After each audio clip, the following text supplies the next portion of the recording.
Let's see, Senator Luján. Thank you, Mr. Chairman.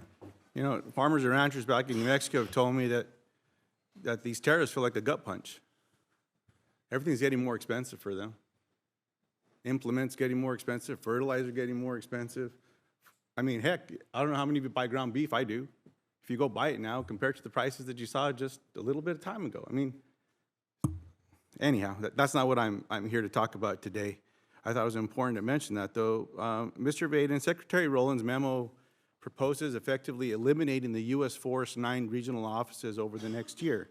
As you know, the Forest Service's Southwest Regional Office is located in New Mexico. Now, what I'm hoping is that we get some information shared with the employees in all parts of America where they're going to be impacted by this plan, including the 250 employees at the office. I want them to be prepared. Mr. Vaden, what will eliminating the regional office in Albuquerque mean for the employees there? Well, Senator, let me first of all point out that with regard to the Forest Service employees in Albuquerque, Albuquerque is specifically mentioned in the Secretary's memorandum because of its important HR functions. That is a core area of the Forest Service that will be unaffected by this reorganization. So, Mr. Vaden, it's going to stay open? No, Senator. Okay, well, then let's get on to the employees, please. No, Just Senator, let's fast forward. The HR function will be there. Okay. The regional office will no longer be there. Okay, what does that mean to the employees? Those employees may be absorbed into other areas in Albuquerque or may be asked to move pending consultation with the employees and the agencies. But I also think it's important to note, because I want to respond to the question that you sent to the Department of Agriculture just the other day, that you asked about the lease at the building at 333 Broadway Street Southeast. And so I thought you would want to know that that building has long been on the GSA priority list for closure, and its lease is set to end on the 31st of December, 2026. I appreciate that, Mr. Vaden. If I may, I have limited time, sir. Plan Mr. is Vaden, start to take into account Mr. of Chairman, these can I get some realities. help here? Mr. Vaden, I have limited time here. We sent you those questions so you could respond in writing. You chose not to do that, so maybe now you will.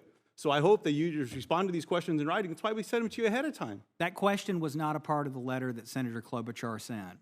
You just said I sent you a letter. I just sent you some questions. An inquiry. Anyhow, I'm not Mr. gonna Chairman, get if you back and could forth. give Senator Luján extra time, and one letter is not all we need here when we had no consultation. Senator Luján has every right to send his own letter. Mr. Vaden, what does it mean to the employees? Have they been consulted?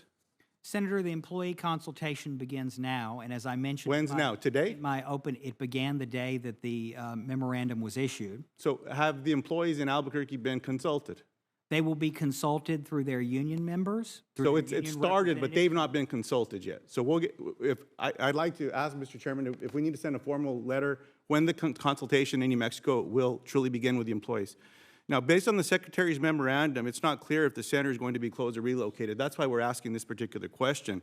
The administration needs to provide more details about this reorganization plan and how proposed changes will impact wildfire response. A lot of these questions may not even have to be asked today if our staff's questions would have been answered as opposed to ignored. So when will you, on behalf of the Department of Agriculture, provide this information to this committee? Senator, we've already had multiple staff meetings. We'll intend to continue those over the next 30-day consultation. Mr. Vaden, I'll try to be more clear here. I'm sorry if my English is spoken with an accent. I apologize. I'm proud to be born and raised in New Mexico. I'll try to speak more clearly. When will you provide this information to this committee? Senator, we will get it to you. You send us your questions, you'll get. I'm asking you right now.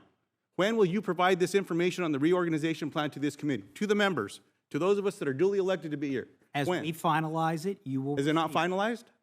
Senator, as I noted in my opening remarks, this is a vision to be implemented. The individual details will need to be worked out with the agencies and the employees. Let me ask the And question a different obviously way. that involves consultation with you. Mr. Vaden, when will you provide the existing information about the reorganization plan to this committee and to the members? The existing information is contained in the memorandum. If you want background data regarding how some of these decisions were made, we're happy to work with you on. I appreciate that. I appreciate it. We're on the same page there. Now, Mr. Vaden, one thing I've been hearing from folks back home around SNAP and WIC is we're seeing an all-out assault on these food programs. 1 in 4 Americans rely on programs to eat, as we all know. The administration's attempting to gut the specialized workforce that ensures these programs are operating effectively and efficiently. Now, I read the Secretary's memorandum that was released on the 24th, Now, the questions I'm getting from people back in New Mexico is that they're already struggling to get timely technical assistance needed to effectively administer WIC to the mothers and kids back home. Has the department conducted an analysis of how this program, this proposed reorganization will impact the ability of Americans to access federal nutrition assistance programs? By sending more people into the states and having fewer people in Washington, D.C., we will have more employees, including in the Food and Nutrition Service, closer and more available to our state partners to provide. Again, the Mr. Vaden, if I could just be clear, did you all conduct the analysis of how it's going to impact the ability to feed folks? Senator, as part of our plan, our entire effort was to increase government. Mr. Vaden, I appreciate that, sir. Did you conduct analysis? Has analysis been conducted, yes or no? Yes. we Okay, know that my by question putting is, more when will- employees in the field, we will get better results. I appreciate that. You can submit that all in writing as well. When will you commit to sharing the analysis with this committee? Senator, will work with you following the hearing. A week, a month? If it already exists, it could be here tonight. Senator, with regard to the analysis in each specific agency, Thank you, Mr. Chairman. I yield back. Senator Fisher. Thank you, Mr. Chairman, and thank you, Mr.